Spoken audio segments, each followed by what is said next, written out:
Jimmy Anderson மாதிரி, Stuart Brad மாதிரி, McGrath மாதிரி, ஜேசன் ஜிலஸ்பி மாதிரி, பிரெட்லி மாதிரி நமக்கு இன்ஸ்விங்கு அவுட் ஸ்விங்குன்னு போடக்கூடிய ஓப்பனிங் பவுலர் பும்ரா மாதிரி இன்னொரு எண்ட்லையும் இன்னொருத்தர் வேணும்.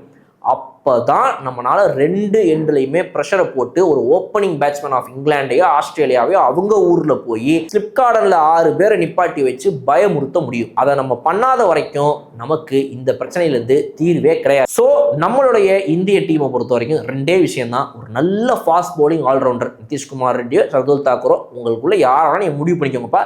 தயவு செய்து ஒரு பெஸ்ட்டான பர்ஃபார்மன்ஸை, கன்சிஸ்டன்டான பர்ஃபார்மன்ஸை அடுத்த ஒரு 6-7 வருஷத்துக்கு கொடுத்துட்டு இருங்க எங்களுக்கு அப்படிங்கிறதான் நம்மளுடைய எதிர்பார்ப்பு. அது யார்?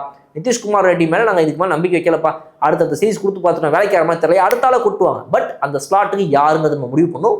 மோஸ்ட் ப்ராபபிள் நிதிஷ்குமார் ரெட்டி அந்த இடத்த அவர் தக்க வச்சுப்பாரு நான் நம்புறேன். பார்ப்போம், வெயிட் பண்ணி. அது ஒரு பக்கம். 2வது, இந்த அவுட் ஸ்விங் போடக்கூடிய நியூ பால் பவுலர் பும்ரா மாதிரி ஒருத்தர் வேணும். பும்ராக்கு பதிலாகவும் ஒருத்தர் வேணும். ஏன்னா பும்ரா இந்த மாதிரி பேக் இன்ஜுரியை வச்சு அவரை மட்டும் இங்கே நம்பி போக முடியாது.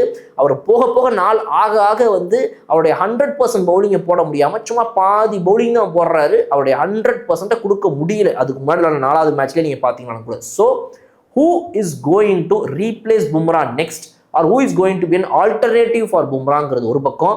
அவங்க கூட போடக்கூடிய அதர் 2 பவுலரும் அது சிராஜா யாரோ ஒருத்தங்க அவுட் ஸ்விங் பண்ணியே ஆகணும். அண்ட் நிதிஷ்குமார் ரெட்டி மாதிரி ஒருத்தர் உருப்படியான ஒரு ஃபாஸ்ட் பவுலிங் ஆல்ரவுண்டராக வரணும்.